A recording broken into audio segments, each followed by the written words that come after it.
శాంతి. సూరజ్భాయిజీ చెప్పిన ఆస్కా పురుషార్థ్ విశ్వము యొక్క విశాల నాటకము ఎంత సుందరంగా వండర్ఫుల్ గా తయారై ఉన్నది. మనము దీనిలో హీరో పాత్రదారులము. సృష్టిలో ఆది నుండి అంతం వరకు ముఖ్య పాత్ర చేస్తూ వచ్చాము. డ్రామా యొక్క విశాల జ్ఞానము ప్రపంచంలో ఎప్పుడు ఎవ్వరికీ ఇవ్వనిది పరమ శిక్షకుడే వచ్చి స్వయంగా మనకి ఇస్తూ ఉన్నారు. ఈ డ్రామా జ్ఞానమును ఉపయోగించి తన చిత్తమును శాంతపరచుకోవాలి మరియు ఈ ప్రపంచము కోసము ప్రతి ఆత్మ కోసము సాక్షి భావము పెంచుతూ ఉండాలి. ఇక్కడ ఆత్మలంతా పాత్రదారులు. నేను కూడా పాత్రధారిని, హీరో పాత్రధారిని. ఈ రోజంతా ఇదే గుర్తుపెట్టుకుందాము. నేను హీరో పాత్రధారిని. నేను స్టేజిపై చక్కగా పాత్ర చేయాలి. ప్రపంచమంతా నా పాత్రను చూస్తున్నది. ఏ మాత్రము పొరపాటు చేసినా అది అనేక మందిలో పొరపాటును ఉత్పన్నం చేస్తుంది. నేను ఏ మాత్రం నిర్లక్ష్యంగా ఉన్నా అది అనేక మందికి నిర్లక్ష్యమును నేర్పిస్తుంది. నాలో సోమరితనము ఉంటే అది అనేక మందిని సోమరిగా చేస్తుంది.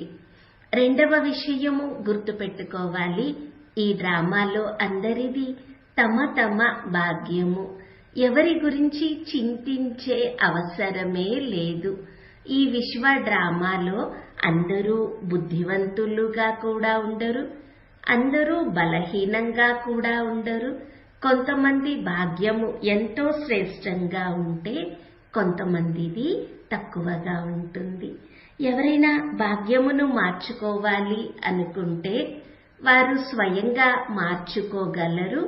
ఇతరులు వారికి సహాయం చేయగలరు. అంతేకాని చింతించినంత మాత్రాన ఏదీ చేతికి రాదు. మూడవ విషయము, ఎవరిని చూస్తూ ఉన్నా ఆత్మిక దృష్టితో చూడాలి. చక్కగా ఆస్వాదించాలి. అందరూ ఆత్మలు తమ తమ పాత్ర చేస్తూ ఉన్నారు అని సాక్షిగా ఉండి చూడాలి. అందరికీ తమ తమ పాత్ర వారి యోగ్యతల ప్రకారంగా, వారి బుద్ధి ప్రకారంగా పూర్తిగా ఖచ్చితంగా లభించి ఉన్నది. ఎవరి పాత్రని చూసి ఈర్ష్య పడకూడదు, ప్రశ్నలు ఉత్పన్నమవ్వకూడదు, పరచింతన కూడా జరగకూడదు. ఎంతో ఎంజాయ్ చేయాలి. ఎంత విశాల నాటకము. ఒకరి పాత్ర మరొకరితో అస్సలు కలవదు. ఒకసారి ఉన్న పాత్ర మరొకసారి ఉండదు. ఎంతమంది ఆత్మలు ఉన్నారో అందరిది వేర్వేరు పాత్ర, ఎప్పటికీ వేరువేరు పాత్ర. ఎంత విశాల నాటకము ఇది. అందరూ ఈ నాటకమును ఎవరు రచించారు, ఎవరు డిజైన్ చేశారు అంటారు. ఇది ఆత్మ మరియు ప్రకృతి యొక్క మిలనము ఆధారంగా జరిగే నాటకము.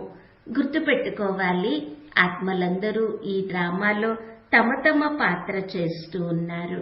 కావున ఇక్కడ ఎవ్వరిది దోషము లేదు. మరొక విషయము గుర్తుపెట్టుకుందాము. డ్రామా ఖచ్చితంగా జరుగుతూ ఉన్నది. ఏది జరుగుతున్నదో అదే సత్యము.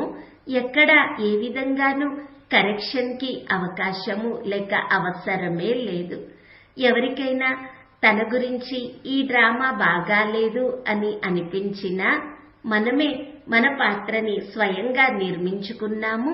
కావున దానిని స్వీకరించాలి, దానినే ఎంజాయ్ చేయాలి.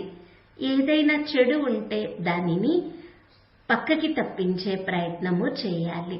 ఈ రకంగా డ్రామా జ్ఞానము ఆధారంగా సాక్షి భావమును ధారణ చేద్దాము. గుర్తుపెట్టుకోవాలి, ఏ ఆత్మలైతే సాక్షి భావముతో ఉంటారో వారు 1 మాసములో చేయవలసిన పని 1 గంటలో పూర్తి చేయగలరు. అంత శక్తి వారిలోకి వచ్చేస్తుంది. ఈ రోజంతా గుర్తుపెట్టుకుందాము, ఈ ప్రపంచము ఒక సుందర నాటకము. నేను దీనిలో పాత్రధారిని. అందరూ ఈ డ్రామాలో తమ తమ పాత్ర చేస్తూ ఉన్నారు. ఇలా చక్కటి అభ్యాసము చేద్దాము. అలాగే రెండవ అభ్యాసము, నేను ఆత్మను పాత్ర చేయుటకు ఈ దేహములో అవతరించి ఉన్నాను. నేను అవతారమూర్తిని. ఈ దేహము పూర్తిగా వేరు. నేను ఆత్మను దీనికి భిన్నంగా ఉన్నాను. ఏ విధంగా శివబాబా బ్రహ్మ తనువులోకి ప్రవేశించారో, అవతరించారో, అదేవిధంగా నేను కూడా ఈ శరీరంలో అవతరించాను పరమాత్ముని తోడు సేవలో నిమగ్నమవ్వడానికి. కావున నేను అవతరించిన ఆత్మను. నేను అందరికీ ఇవ్వాలి. ఇవ్వడం కోసమే నేను అవతారమును తీసుకున్నాను. ఇలా ఈ రోజంతా చక్కటి భావన కలిగి ఉందాము.